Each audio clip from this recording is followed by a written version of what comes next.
Welcome back to the deep dive. Today we're focusing on something really critical, especially for you, the UTMB nurse trainees. We know you've got exams coming up, and looking ahead to your careers, understanding personality disorders is, well, it's essential.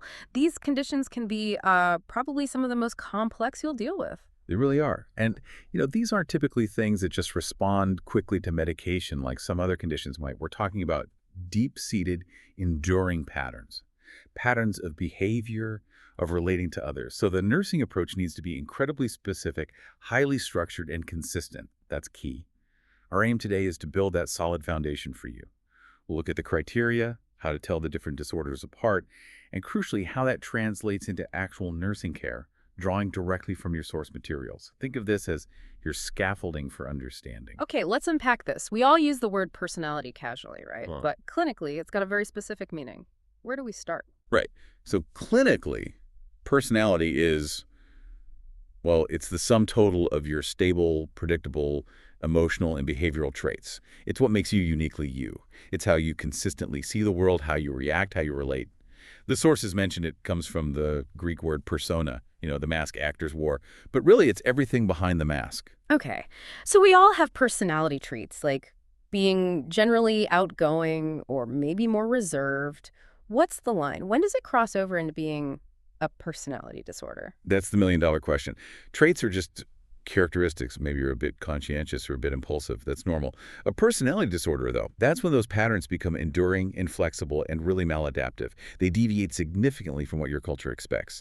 They show up almost everywhere in the person's life, how they think, feel, relate, control impulses. And here's the kicker. Yeah. They cause significant distress or impairment. Big problems in work, relationships, just functioning day to day.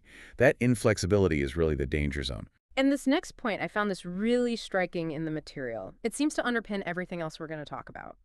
It states clearly, low self-esteem is the foundation for the development of a personality disorder, regardless of how it manifests outwardly. That is absolutely fundamental. It's crucial. And it helps make sense of some of the really confusing presentations you'll see. Think about someone with narcissistic personality disorder. They might seem so grandiose, right? Arrogant, demanding admiration. But that whole presentation, it's often a defense. It's like this brittle shell covering profound feelings of inadequacy, emptiness, worthlessness, often stemming way back from childhood. If you miss that core vulnerability, that low self-esteem underneath, well, you misunderstand the whole picture. That makes a lot of sense. It reframes things. Okay, so for a formal diagnosis using the DSM-5, this maladaptive pattern has to show up consistently. You mentioned it impacts multiple areas. The sources talk about 4 specific pillars of impairment. Exactly. Think of them as the 4 key areas where things go off track. To get a PD diagnosis, the dysfunction has to be obvious in at least 2 of these 4 areas. So first is cognition. This is all about how the person perceives and interprets themselves, other people, and events. Are their thought patterns distorted? Second is affectivity. This refers to their emotional responses. Is the range appropriate? Is the intensity way off? Are their moods really label shifting constantly, or maybe flattened? Third pillar, interpersonal functioning. Pretty straightforward. How do they handle relationships? Relating to others, intimacy, boundaries. Is it chaotic, damaged? And the fourth pillar is impulse control. Can they manage their behavior? Resist urges? Delay gratification? Or are they constantly acting without thinking? Got it. Cognition, affectivity, interpersonal functioning, and impulse control. Pervasive problems in at least 2 of those. But there's another big conceptual hurdle we need to address right up front, especially for you as nurses trying to build rapport. It's this idea of the behavior being egocentric. Yes, this is huge. And it's why PDs are notoriously difficult to treat. See, with many other mental health issues, the person feels distress from their symptoms, right? Like someone with severe anxiety knows the anxiety is the problem. That's ego dystonic. But with many personality disorders, the behaviors, the thought patterns, they feel normal, acceptable, even right to the person experiencing them. That's egocentric. They also don't perceive their own patterns as the problem. So, if they don't see their behavior as the problem, how do they cope when things go wrong or they feel bad? Well, instead of looking inward and thinking, maybe I need to change my approach, they often try to change the environment or the people around them. We call this alloplastic adaptation. They blame the external world. Think about a patient with significant paranoia, maybe paranoid PD. They might genuinely believe the nursing staff is plotting against them. Instead of reflecting, I tend to be suspicious, they might try to get a specific nurse fired or demand special treatment. They're trying to manipulate the outside world to match their internal state. And that's the dynamic you, as nurses, will constantly be navigating. That immediately tells you why a consistent, structured environment is so vital. Okay, before we get into the nitty-gritty of each disorder, let's set up that scaffolding we talked about. Can you quickly outline the three main clusters in the DSM-5? Grouping them helps keep things organized. Definitely. This is your basic organizational framework. Cluster A is the odd or eccentric group. These folks often seem socially awkward, withdrawn, maybe a bit suspicious. This includes paranoid, schizoid, and schizotypal PDs. Okay, odd or eccentric. Then there's cluster B. Cluster B is the dramatic, emotional, or erratic group. This is often the most challenging cluster in acute care settings. Think intense emotions, impulsivity, unstable relationships. This includes antisocial, borderline, histrionic, and narcissistic PDs. Dramatic, emotional, erratic. Got it. And the last one? And finally, Cluster C is the anxious or fearful group. Their behaviors are typically driven by underlying anxiety, fear of rejection, or need for control. This includes avoidant, dependent, and obsessive-compulsive PDs. Just knowing those three broad categories, autocentric, dramatic, emotional, anxious, fearful, is a huge first step for organizing this information for your exams. Perfect. Okay, let's dive into cluster A then. The odd and eccentric group. The common thread seems to be, well, being unusual or suspicious, maybe isolated. Let's start with paranoid personality disorder, PPD. What's the core issue driving their behavior? The absolute core of PPD is pervasive distrust and suspicion. They fundamentally assume others have malevolent motives. Yeah. Even when there's zero evidence, their default is to expect harm, exploitation, or deception. They're constantly scanning for threats. And this isn't just like being cautious, it bleeds into everything. Everything. They'll have unjustified doubts about the loyalty of friends, family, partners. They're reluctant to confide in anyone because they fear the information will be used against them. A really key behavior you'll see is reading hidden, demeaning, or threatening meanings into completely benign remarks or events. Imagine you, as a nurse trainee, offer a simple compliment like, "You handled that situation well." The PPD patient might instantly think, "What do they want from me?" Or, "They're setting me up." Wow, that makes interactions incredibly difficult. They must hold grudges too. Persistently, they don't forgive perceived insults or slights easily, and they're quick to perceive attacks on their character or reputation that others don't see, and they react angrily or counterattack. They present as guarded, hypervigilant, maybe secretive or questioning. So for a nurse interacting with them, what's the approach? Your sources stress being calm, respectful, straightforward, and completely transparent. Honesty is vital. Avoid humor or interpretations that could be misconstrued. Keep communication clear and unambiguous. But even then, realize that building trust is incredibly hard because the suspicion is internal. It's part of their cognitive map. Okay, now let's shift to schizoid personality disorder. Still in cluster A, still odd-eccentric, but the flavor changes from suspicion to detachment. Exactly. The hallmark of schizoid PD is a pervasive pattern of detachment from social relationships and a really restricted range of emotional expression in interpersonal settings. These individuals genuinely seem to prefer being alone. They consistently choose solitary activities. And it's not just avoiding parties, right? It's deeper. Much deeper. They appear to neither desire nor enjoy close relationships, including being part of a family. Often they have little, if any, interest in having sexual experiences with another person. They come across as emotionally cold, detached, maybe aloof. They seem indifferent to praise or criticism from others. So here's a key point for differentiation, especially for exams. How is this different from someone who's just shy or socially anxious? This is critical. The person with schizoid PD prefers solitude. It's their chosen state. They lack the desire for close relationships. Later, when we discuss avoidant PD in cluster C, you'll see someone who desperately wants connection but avoids it out of fear. With schizoid, the desire itself seems absent. It's isolation by preference, not by fear. Okay, preference for solitude. Got it. The final member of cluster A is schizotypal personality disorder, SPD. This one sounds even more unusual. It blends the social deficits with some odd thinking. That's right. SPD is often considered closer to the schizophrenia spectrum, though it's distinct. It involves profound social and interpersonal deficits, plus cognitive or perceptual distortions and marked eccentricities of behavior. You see things like ideas of reference where they misinterpret events as having a special personal meaning for them, but without the fixed conviction of a delusion. Maybe they think a news report is secretly directed at them. And odd beliefs, magical thinking. Yes. Things like believing in superstition, clairvoyance, telepathy, a sixth sense. sometimes bizarre preoccupations. They might have unusual perceptual experiences, like feeling another presence or having bodily illusions. Their thinking and speech can also be odd, vague, circumstantial, metaphorical, overly elaborate, or stereotyped. Their appearance or behavior might strike you as eccentric or peculiar. How do we differentiate this from actual schizophrenia, then? That seems like a fine line. The key differentiator is the absence of prominent, persistent psychotic symptoms like hallucinations and full-blown delusions. While someone with SPD might have fleeting quasi-psychotic experiences, especially under stress, they generally maintain better contact with reality than someone with schizophrenia. Think of it as having the oddities and social deficits without the sustained break from reality. Though it's true, some individuals with SPD may later develop schizophrenia. Okay, so wrapping up Cluster A for the nurse trainees. The main challenges are managing that distance, the suspicion, the eccentricity. Absolutely. Building rapport is tough. With PPD, you're navigating constant suspicion, maybe dealing with projection. Nursing diagnoses might include defensive coping or disturbed thought processes. With schizoid, you have to respect their need for solitude while still providing necessary care, maybe addressing social isolation.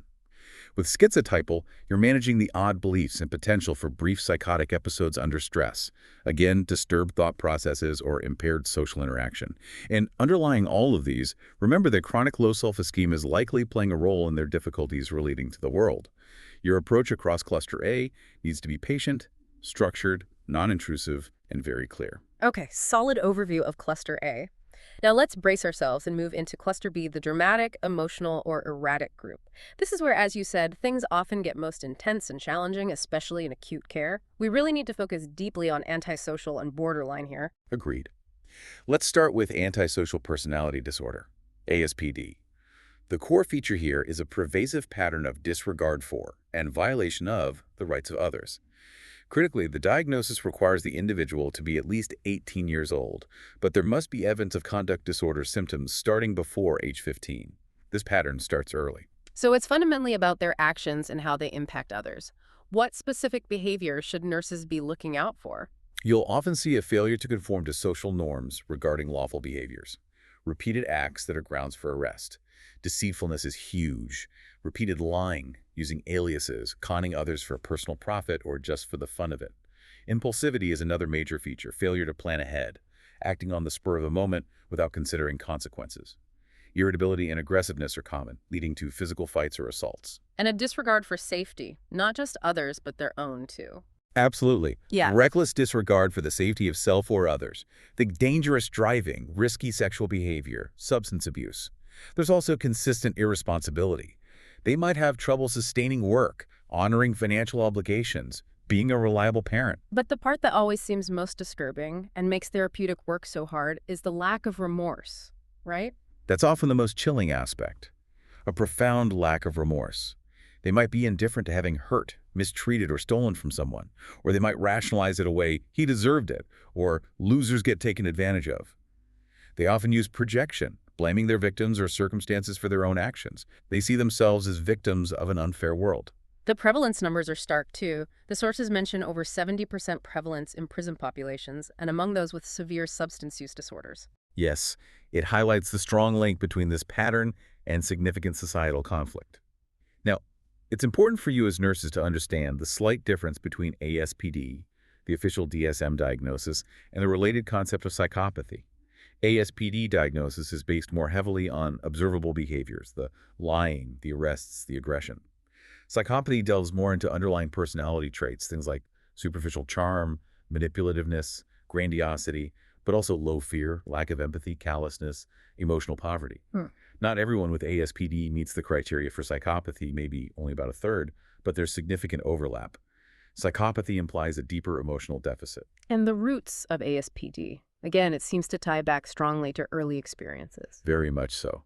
The sources strongly link ASPD to factors like early parental deprivation, inconsistent parenting, physical abuse or neglect during childhood, and a significant lack of parental bonding.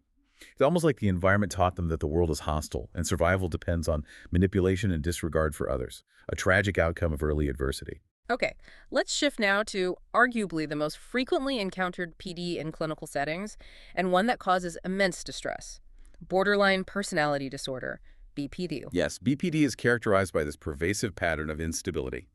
Instability across multiple domains, their interpersonal relationships, their self-image, their emotions or effects, and marked impulsivity. It's like living on an emotional roller coaster without brakes. Let's break down those specific symptoms. What does that instability actually look like day to day? Well, first, there are these frantic efforts to avoid real or imagined abandonment. The fear of being left alone is terrifying and drives a lot of the behavior. Then there's the pattern of unstable and intense interpersonal relationships. They often swing wildly between extremes, idealizing someone one minute, you're the only nurse who understands me, and completely devaluing them the next, you're cruel and incompetent. Yeah. They struggle with identity disturbance, a markedly unstable self-image or sense of self. Chronic feelings of emptiness are very common, and the impulsivity spending sprees, unsafe sex, substance abuse, reckless driving, binge eating, usually in ways that are potentially self-damaging. And this is where the significant safety risk comes in the self-destructive behaviors. Absolutely. Recurrent suicidal behavior, gestures or threats, or self-mutilating behavior, cutting, burning, hitting themselves, are defining features.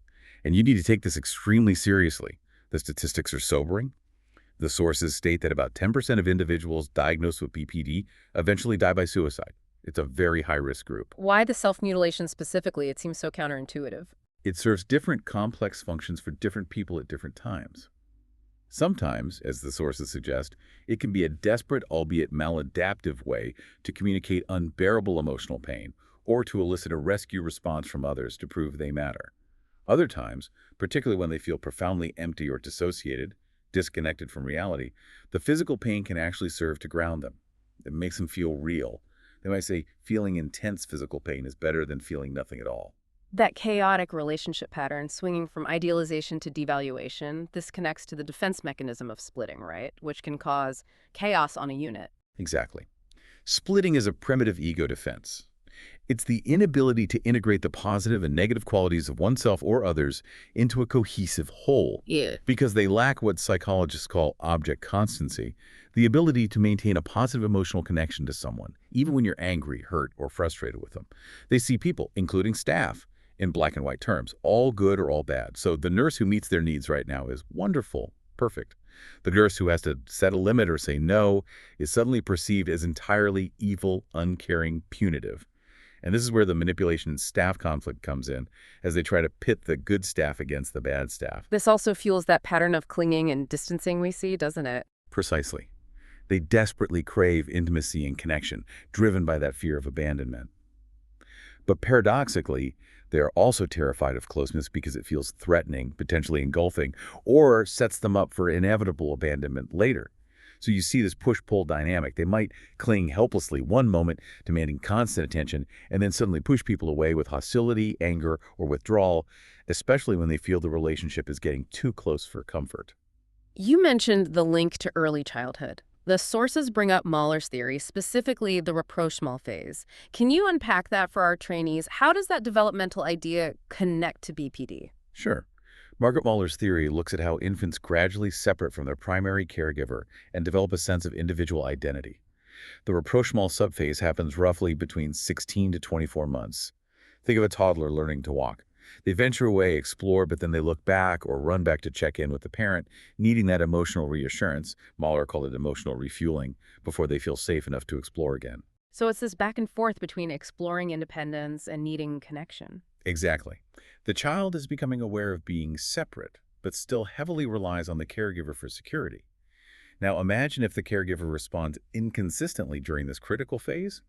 Maybe they reward the clinging but punish the attempts at independence, or they're emotionally unavailable or frightening.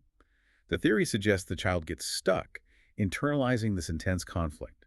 Separation feels like abandonment, but closeness feels engulfing or dangerous. They don't successfully navigate that balance of autonomy and connection. This unresolved conflict, this core fear around abandonment and intimacy, is thought to be carried into adulthood and forms the bedrock of many BPD symptoms. And it aligns with the clinical finding that up to 90% of individuals with BPD report significant histories of childhood trauma, abuse, neglect, or chaotic early environments. That's a powerful connection. Okay, let's briefly touch on the other two in Cluster B, histrionic personality disorder, HPD. What's the main theme here? HPD is all about excessive emotionality and pervasive attention-seeking. These individuals feel uncomfortable in situations where they are not the center of attention. Their interaction with others is often characterized by inappropriate, sexually seductive, or provocative behavior, not just in romantic contexts. They display rapidly shifting but often shallow emotions. Their behavior is theatrical, overly dramatic, using exaggerated expressions of emotion. And they're easily influenced. Highly suggestible, Yeah. yes. Easily influenced by others or by current fads. They also tend to consider relationships to be much more intimate than they actually are, mistaking casual acquaintances for close friends. The drive is always to be noticed, to be the star. Okay.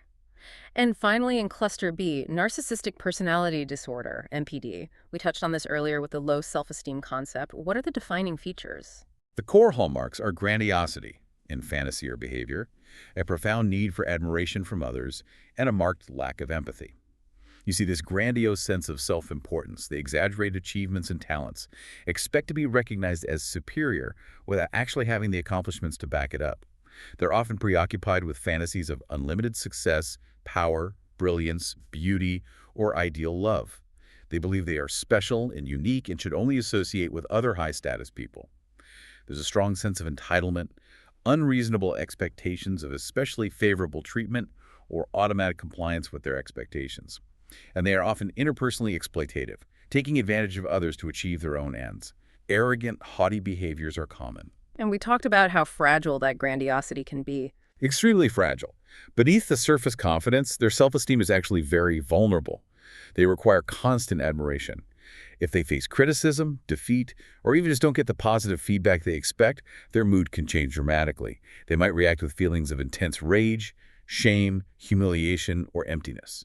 The sources mention a few subtypes, like the classic overt narcissist, arrogant attention-seeking, the covert narcissist, more vulnerable, hypersensitive, secretly grandiose, and the malignant subtype, which is a dangerous mix of MPD and antisocial traits, exploitative, sometimes sadistic. Wow. Cluster B is definitely packed with challenges. Okay, let's move on to the final group, Cluster C, the anxious or fearful group. Right. So with Cluster C, the underlying driver shifts away from drama and erratic behavior towards pervasive anxiety and fear. These individuals often struggle with social situations, decision-making, or control, but in a way that's driven by deep insecurity. First up is avoidant personality disorder, AVPD. What are the key features here? AVPD is defined by social inhibition, profound feelings of inadequacy, and hypersensitivity to negative evaluation. They are terrified of criticism, disapproval, or rejection. Because of this fear, they actively avoid occupational activities that involve significant interpersonal contact. They're unwilling to get involved with people unless they are absolutely certain of being liked. They show restraint within intimate relationships because they fear being shamed or ridiculed. They see themselves as socially inept, personally unappealing, or inferior to others. They're unusually reluctant to take personal risks or engage in new activities because they might prove embarrassing. Okay, let's nail down that crucial differentiation again. We contrasted schizoid with avoidant earlier. Remind us of the key difference for exam purposes. This is vital. Remember, the person with schizoid PD, cluster A, prefers to be alone. They lack the desire for relationships. The person with avoidant PD, cluster C, desperately wants social connection, acceptance, and intimacy. They yearn for relationships, but their overwhelming fear of rejection and humiliation prevents them from pursuing them. The internal experience is one of longing and intense loneliness, masked by avoidance. There's often a lot of overlap between AVPD and social anxiety disorder. The fear is the driver. Wanting connection but fearing rejection. Got it. Next in cluster C is dependent personality disorder, DPD. This sounds like it's about needing others. Exactly. DPD involves a pervasive and excessive need to be taken care of, which leads to submissive and clinging behavior and intense fears of separation. They have incredible difficulty making everyday decisions without an excessive amount of advice and reassurance from others. They need others to assume responsibility for most major areas of their lives. They struggle to express disagreement with others because they fear losing support or approval. They have trouble initiating projects or doing things on their own because they lack self-confidence in their judgment or abilities. That fear of being alone sounds overwhelming for them. It's paralyzing. They go to excessive lengths to obtain nurturance and support from others, even volunteering to do things that are unpleasant. They feel uncomfortable or helpless when alone because of exaggerated fears of being unable to care for themselves. When a close relationship ends, like a breakup or death, they urgently seek another relationship as a source of care and support. A major clinical concern here is that this profound dependency can trap them in unhealthy or even abusive relationships. The fear of being alone is often greater than the suffering within the bad relationship. As a nurse, you have to be careful not to inadvertently reinforce the dependency. That's a really important point. Okay, the last one in cluster C, obsessive compulsive personality disorder, OCPD. This one sounds like OCD, but it's different, right? Critically different, yes. OCPD is characterized by a preoccupation with orderliness, perfectionism, and mental and interpersonal control, but at the expense of flexibility, openness, and efficiency. These individuals are preoccupied with details, rules, lists, order, organization, or schedules to the extent that the major point of the activity is often lost. They show perfectionism that actually interferes with task completion. They might not finish a project because their own overly strict standards aren't met. They're often excessively devoted to work and productivity to the exclusion of leisure activities and friendships. They might be overconscientious, scrupulous, and inflexible about matters of morality, ethics, or values. And that control extends to things like money and delegating tasks. Yes, they're often unable to discard worn-out or worthless objects even when they have no sentimental value. They're reluctant to delegate tasks or work with others unless they submit to exactly their way of doing things. The sources mention they might adopt a miserly spending style toward both self and others.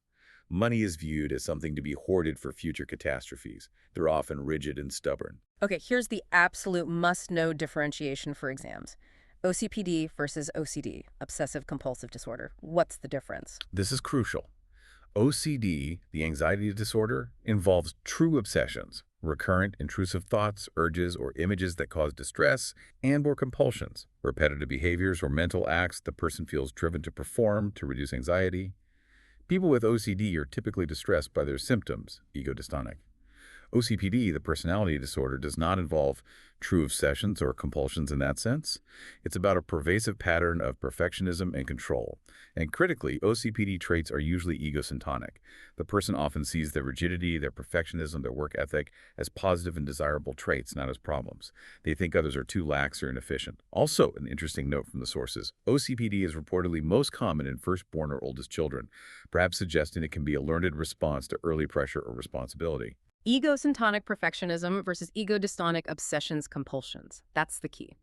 Great. We've covered all 10 disorders across the 3 clusters. Now let's get to the really practical part for the trainees. Essential nursing care and interventions. How do we translate all this knowledge into what you actually do? Right. This is where the rubber meets the road for your practice and your exams. The single most important principle, overarching everything, especially when dealing with the volatility of Cluster B, is consistency. Absolute, unwavering consistency from the entire team. For patients who test boundaries, manipulate or use splitting, consistency in rules, expectations, and consequences is the only way to build any semblance of trust and provide the external structure they lack internally. And communication. Given the cognitive distortions or suggestibility we see, how should nurses approach talking with these patients? Keep it simple and specific. Use the KISS principle. Clear, concrete language. Avoid jargon, ambiguity, or abstract concepts, especially with cluster A or B patients. When explaining procedures, unit rules, medication side effects, treatment plan changes, be direct, factual, and unambiguous. Misinterpretations are common, so clarity prevents escalation. Safety is obviously paramount in acute settings. How do we manage potential aggression or self-harm? Frequent observation is essential, but try to make it inconspicuous to avoid feeding paranoia. If a patient's behavior starts escalating agitation, verbal threats, you need to intervene early. Identify the trigger if possible. Try verbal de-escalation first. If that fails, or if there's immediate risk, redirect that energy. Encourage safe physical outlets, walking, pacing in a safe area, maybe using a gym or a punching bag if available and appropriate. Channel the impulse. Don't just try to suppress it. Remove potential weapons, of course. Okay, and the really tough one, limit setting, especially for BPD and ASPD. What's the right way to do this effectively? The language matters, right? The language is critical. Limit setting must be clear, concise, and non-punitive. You need to clearly state the unacceptable behavior and the consequence if the behavior continues. Avoid wishy-washy pleading or negotiating language like, "You really should try to stop yelling." That invites argument. Instead, use firm, objective statements that convey expectation. Things like, "You will be expected to refrain from shouting at staff." Or, "If you continue to threaten others, you will need to return to your room." Or, "Unit policy requires room checks for safety if self-harm is suspected." and the consequence must be consistently applied by all staff members every single time. No exceptions, no negotiating. That consistency is therapeutic. Let's drill down into specific interventions for BPD because they are so common and complex. How do you handle self-mutilation when it happens? This requires a very structured therapeutic response. If self-harm occurs, first ensure safety. Then you care for the physical wounds in a matter-of-fact, non-dramatic manner. The clinical reasoning here is crucial. You want to avoid giving excessive attention or sympathy specifically for the act of self-harm. This minimizes any potential secondary gain like getting the rescue or special attention. Once the physical care is done, the focus immediately shifts. You encourage the patient to talk about the feelings and the situation that led up to the self-harm. What were you feeling right before you did that? You're reinforcing talking about feelings as the adaptive coping skill, not the self-injury. And tackling splitting, that attempt to divide the staff. This requires a united front from the team. First, recognize splitting. When it happens, the patient praising one staff member while condemning another. Rotating staff assignments can actually be helpful, as it prevents the patient from becoming overly dependent on one good staffer and reduces the intensity of both idealization and evaluation. It helps them learn to relate to different people. If a patient tries to complain to you about another staff member, Nurse Jones is horrible. Gently but firmly redirect them. I understand you're upset with Nurse Jones. It's important you discuss that directly with her. Don't get drawn into the triangle. This promotes direct communication and helps the patient work towards integrating good and bad aspects of others, developing that object constancy. What about managing the clinging and distancing, that intense push-pull in relationships? The goal is to help the patient tolerate closeness without fearing engulfment or abandonment. Nurses need to be available and supportive, but without fostering excessive dependency. Set clear boundaries on your time and availability. I have 15 minutes to talk with you now. And, critically, provide positive reinforcement for any independent behaviors. When they make a decision themselves, manage an emotion without resorting to crisis behavior, or engage appropriately with peers, acknowledge and reinforce it. I noticed you used your coping skills journal when you felt overwhelmed. That's a great step. You're validating their capacity for autonomy. Okay, shifting to specific interventions for ASPD. These patients can be charming but manipulative. How do nurses stay therapeutic without getting clayed? First, maintain a calm, low-stimulus environment if possible, as they can become easily agitated or bored. The therapeutic relationship is tricky. You need to convey an accepting attitude towards the person while remaining absolutely firm and clear that their antisocial behaviors are unacceptable. Maintain strong professional boundaries at all times. Be extremely wary of attempts at manipulation, flattery, or requests for special privileges. Recognize charm as a potential tool. Stay objective, focus on the behavior and its consequences according to unit rules. And addressing their tendency to blame everyone else, using projection. Gently confront the problematic behaviors and their consequences in a non-punitive way. Help them connect their actions to the outcomes. Try to help them identify the true source of their anger or frustration, as they often displace it onto others. You seem very angry right now. Let's talk about what led up to this feeling. As mentioned, the source material emphasizes that group therapy or milieu therapy can be particularly effective for ASPD. Peer feedback about their behavior often carries more weight and is harder to dismiss than feedback from authority figures like nurses. Peers can call them out on their manipulations more directly. This all sounds incredibly demanding for the nursing staff. Let's talk about the emotional toll. This is absolutely critical for you trainees to hear and remember. Working with patients with personality disorders, especially cluster B, is emotionally draining. It will evoke strong feelings in you: frustration, anger, helplessness, confusion, maybe even feeling manipulated or scared. This is called countertransference.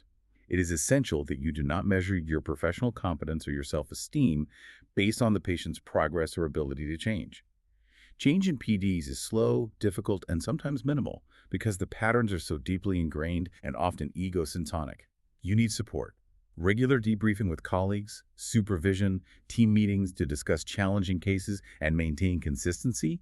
These are not luxuries, they are necessities for maintaining your own objectivity, preventing burnout, and ensuring the team doesn't get caught up in splitting dynamics itself. So important to remember that self-care and team support.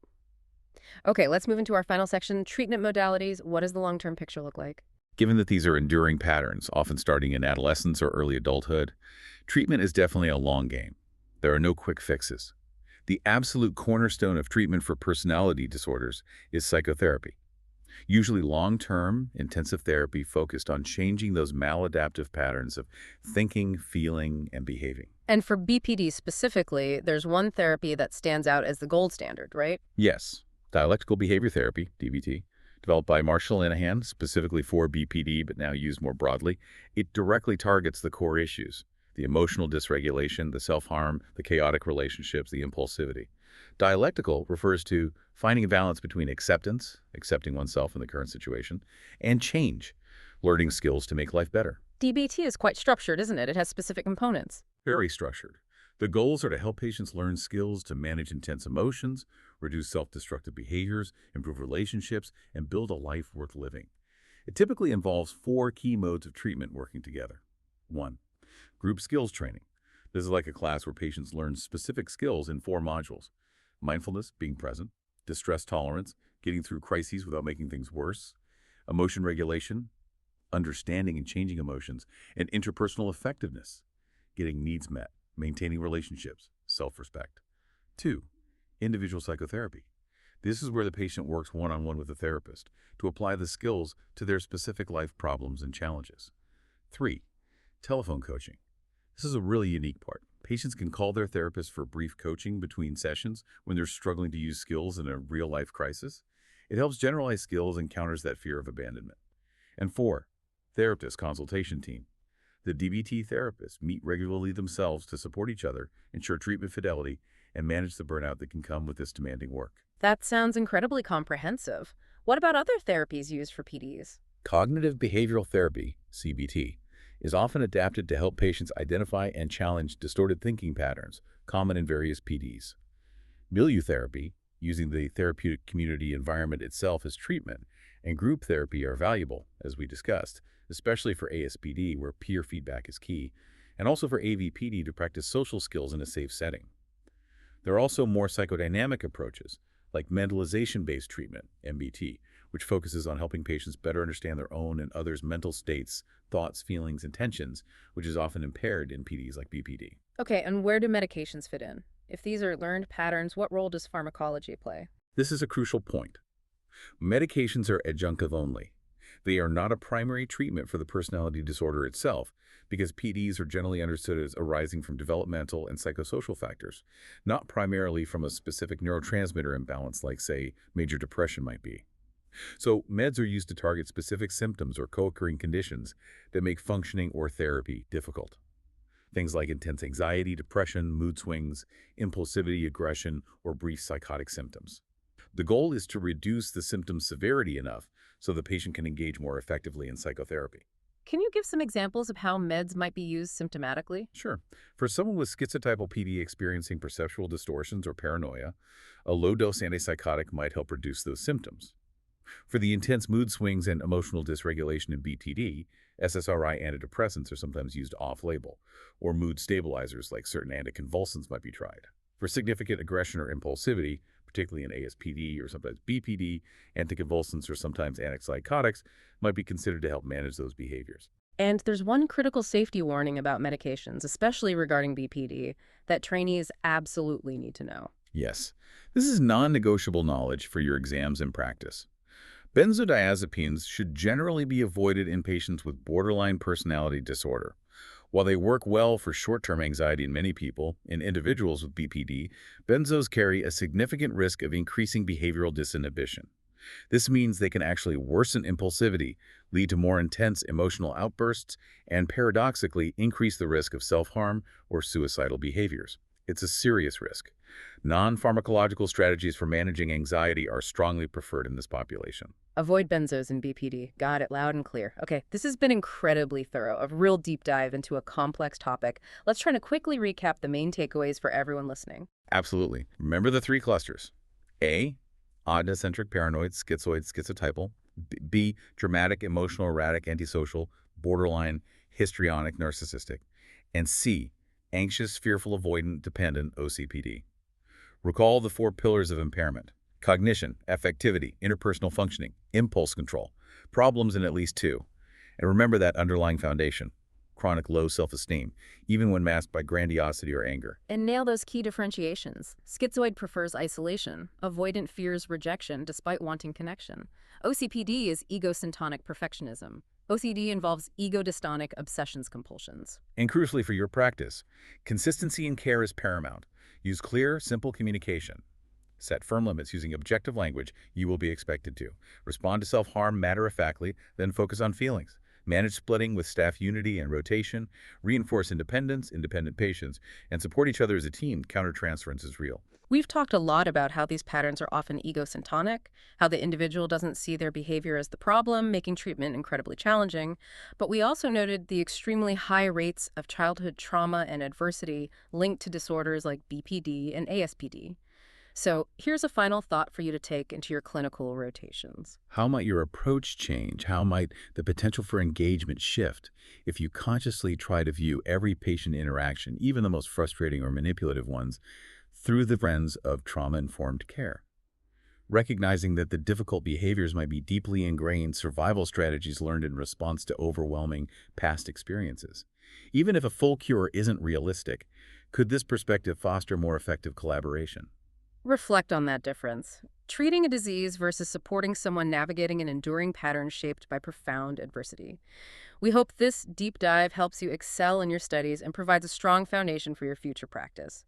Thank you for joining us, and best of luck on your exams.